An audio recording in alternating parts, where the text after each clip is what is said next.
नमस्कार। हम आपको आज कोविड की स्थिति और वैक्सीनेशन की जो तैयारी है उसके बारे में कुछ तथ्य आपके सामने रखेंगे।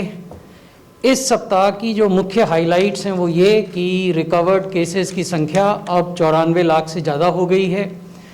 जो एक्टिव केसेस हैं वो लगातार घट रहे हैं और उनकी संख्या अब 3,40,000 के लगभग है। जो टेस्ट अभी तक देश में हुए हैं प्रारंभ से लेकर अब तक वो 15,55,00,000 से भी अधिक हो गए हैं।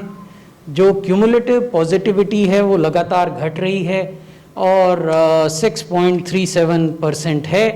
लेकिन यदि आप पिछले सप्ताह के आंकड़ों के आधार पर औसत दैनिक पॉजिटिविटी को देखें तो वो 3% है। तो दोनों में गिरावट है। क्यूमुलेटिव पॉजिटिविटी भी घट रही है और डेली पॉजिटिविटी है वो भी घट रही है। लेकिन अगर हम विश्व को देखें और इसमें हम आपको डेथ्स भी दिखा रहे हैं और नए केसेस जो पूरे विश्व में हो रहे हैं उसको दिखा रहे हैं। तो ये जो पतली नीली रेखा है, the thin blue line represents deaths. तो आप देखेंगे कोविड से होने वाली जो मृत्यु हैं वो अप्रैल में उन्होंने विश्व में एक पीक देखा था, एक ऊंचाई छुई थी। उसके बाद फिर उनमें डिक्लाइन हुआ और वो घटती गई। लेकिन नवंबर से जो मृत्यु हो रही हैं कोविड से विश्व में वो फिर से बढ़नी शुरू हुई हैं और लगातार अभी भी बढ़ रही हैं। तो ये एक चिंता की बात है, पूरे विश्व में ये हो रहा है। इसके अलावा अगर आप अमेरिकाज यानी यूएसए और कनाडा को देखें और यूरोप के देशों को देखें तो वहाँ जो प्रतिदिन नए केसेस आते हैं जो हमने यहाँ पीले रंग के बार से दिखाए हैं और हरे रंग के बार से दिखाए हैं, तो उनमें भी लगातार वृद्धि हो रही है। यहाँ भी जून जुलाई में एक पीक आया था और उसके बाद फिर केसेस नीचे जा रहे थे। लेकिन आप देखेंगे कि नवंबर से अब वो लगातार बढ़ रहे हैं और एक देश में तो अब प्रतिदिन 2 लाख से ज़्यादा नए केस भी रिपोर्ट हो रहे हैं और 3,000 से ज़्यादा मृत्यु भी प्रतिदिन रिपोर्ट हो रही है। तो ये विश्व की जो स्थिति है उसमें अभी भी स्टेबलाइज होता हुआ इन्फेक्शन नज़र नहीं आता। लेकिन भारत में क्या हो रहा है? भारत में जो केसेस प्रति मिलियन पॉपुलेशन है अभी भी विश्व के सबसे कम में से हैं, amongst the lowest in the world. हमारे यहाँ 7,178 प्रति मिलियन केसेस हैं।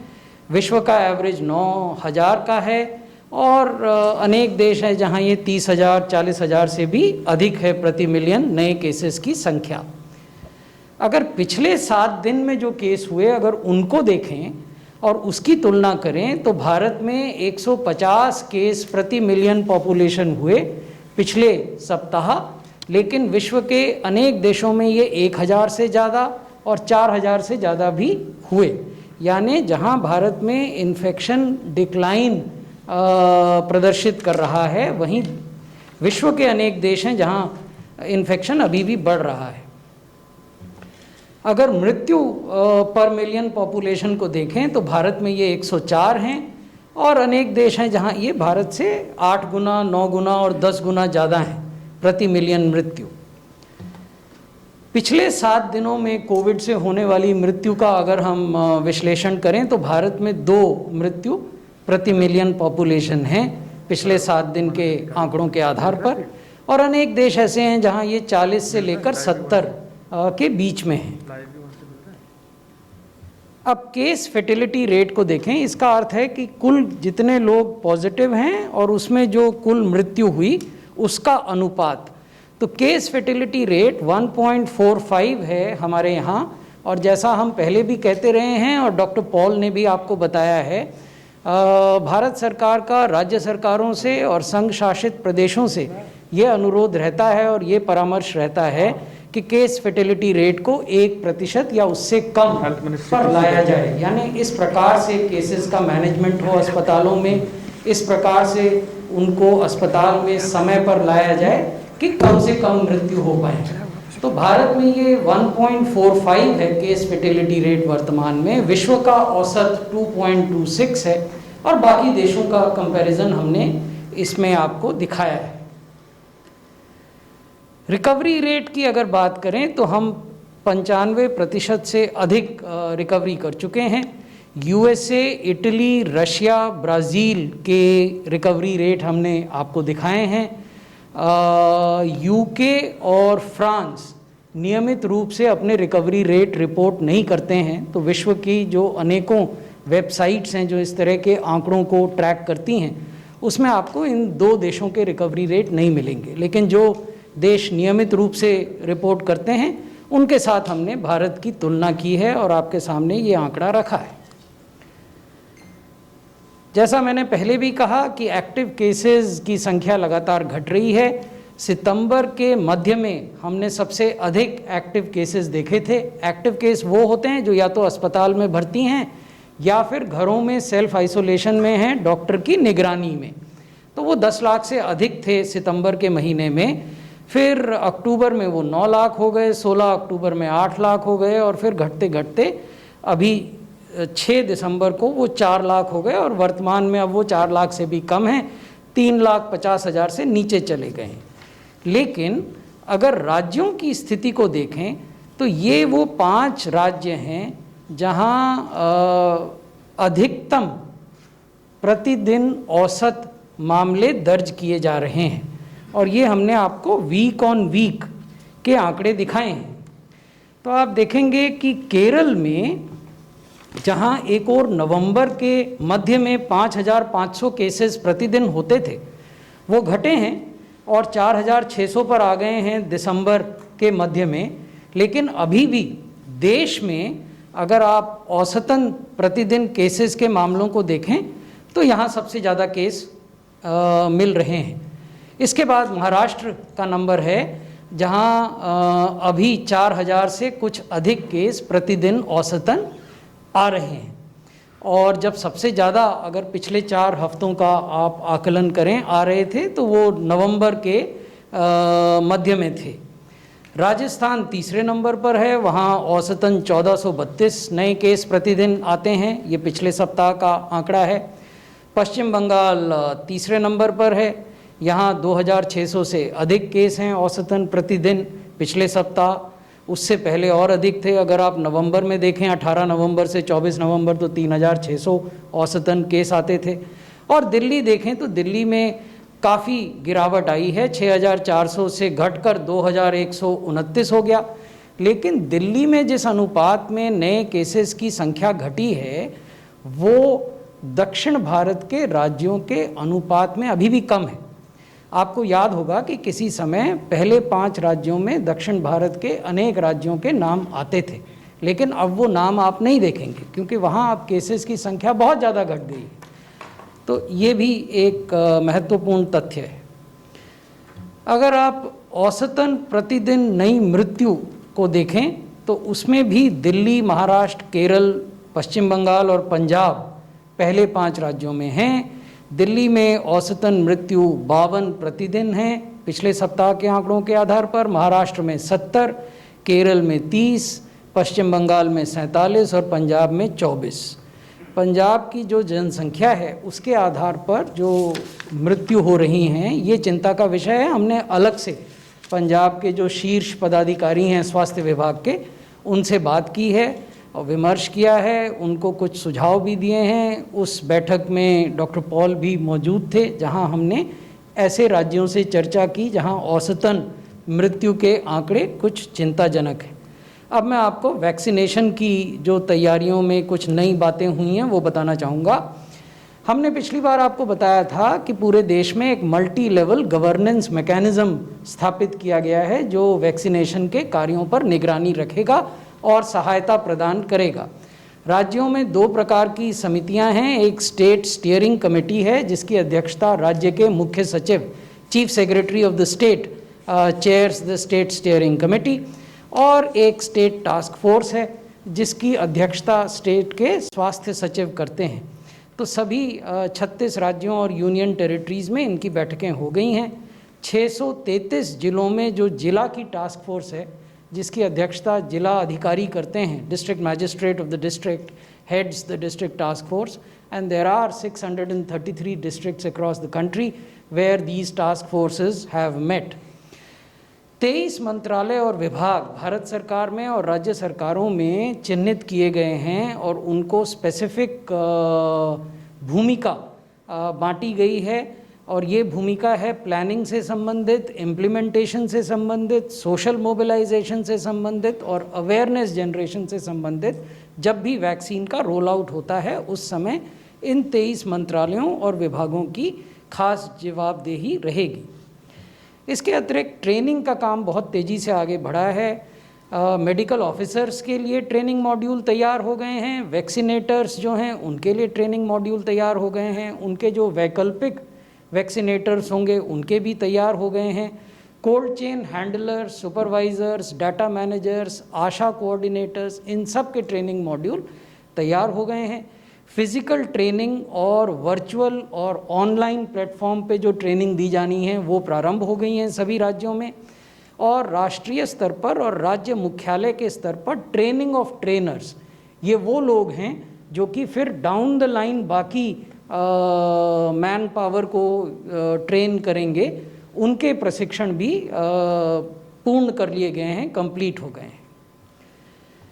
कोल्ड चेन मैनेजमेंट में विस्तृत गाइडलाइन इशू की गई हैं ताकि राज्य सरकारें और संघ शासित क्षेत्रों के प्रशासन इलेक्ट्रिकल और non electrical cold chain equipment के एस्टिमेशन कर सकें। यानी हमने उन्हें इस तरह की गाइडलाइन दी है कि यदि आपको कुल इतनी क्वांटिटी वैक्सीन की मिलती है तो उसको सुरक्षित रखने के लिए आपको किस प्रकार की एक्टिव और पैसिव कोल्ड चेन इक्विपमेंट की आवश्यकता होगी। ये आकलन अब सरकारें अपने स्तर पर कर सकती हैं based on the guidelines which have been issued.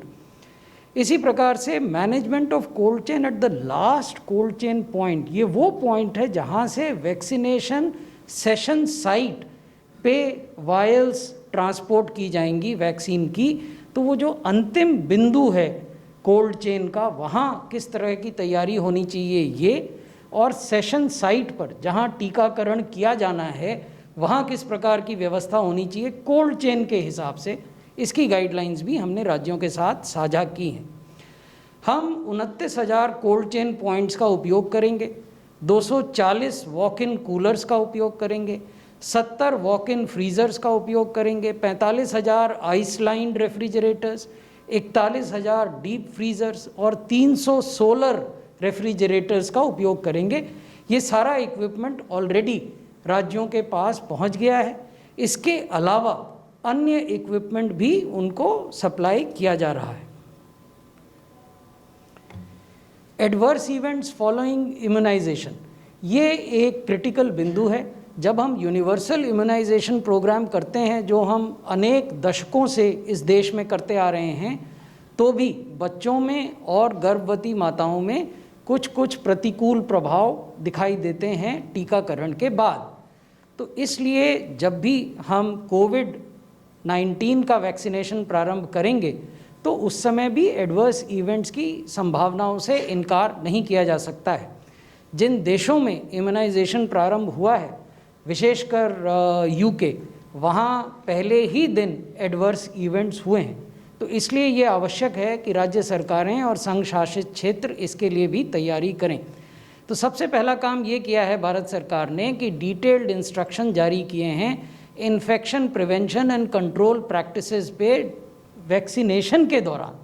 यानी जब आप टीकाकरण कर रहे हैं सेशन साइट्स पे क्या व्यवस्था हो जिससे इन्फेक्शन न फैले। दूसरा, मैनेजमेंट ऑफ माइनर, सिवियर और serious adverse events following immunization. ये 3 कैटेगरी में एडवर्स इवेंट्स को बांटा जाता है। सीरियस एडवर्स इवेंट वो होता है जहाँ हॉस्पिटलाइजेशन की आवश्यकता हो। बाकी 2 कैटेगरीज माइनर और सिवियर की हैं। इनका मैनेजमेंट कैसे किया जाएगा इसकी गाइडलाइन भी जारी की गई हैं। राज्यों को ये भी परामर्श दिया गया है कि हर ब्लॉक में, ब्लॉक डेवलपमेंट ऑफिस जैसा आप सब लोग जानते हैं सब डिवीज़न के अंतर्गत होते हैं। तो जो क्लासिकल एडमिनिस्ट्रेशन की हायरार्की है वो है district office, sub divisional office and then block office. देश के अनेक राज्यों में ब्लॉक और मंडल को इंटरचेंजेबली इस्तेमाल किया जाता है, अन्य राज्यों में अन्य नाम भी हो सकते हैं। तो ब्लॉक के लेवल पर न्यूनतम एक, minimum 1, at least 1 AEFI management centre identify करके राज्य सरकारें रखेंगी। ये AEFI जो सेंटर हैं ये PHC हो सकते हैं, CHC हो सकते हैं, डिस्ट्रिक्ट हॉस्पिटल हो सकते हैं, प्राइवेट हेल्थ फैसिलिटी हो सकती हैं, या कोई भी ऐसी फैसिलिटी हो सकती है जो फिक्स्ड है और जिसमें मेडिकल ऑफिसर और पैरामेडिकल स्टाफ उपलब्ध है, जिसको जैसा मैंने पहले बताया हम प्रशिक्षण अलग से दे रहे हैं, how to manage these adverse events if they happen. Every session site will be mapped to one of such AEFI management centres. यानी किसी भी टीकाकरण केंद्र पर यदि कोई एडवर्स इवेंट होता है तो वैसी परिस्थिति में उस व्यक्ति को कहाँ ले जाया जाना है ये पहले से स्पष्ट रहेगा। And AEFI reporting through CoWIN, जैसा कि आप लोग जानते हैं कि हम एक डिजिटल प्लेटफॉर्म हमने बनाया है, उसका एक मोबाइल वर्जन भी है, उसमें भी हमने एक सुविधा दी है जिसके माध्यम से इस प्रकार के इवेंट्स को रिपोर्ट किया जा सकेगा।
Download Tarang online radio app from Google Play Store.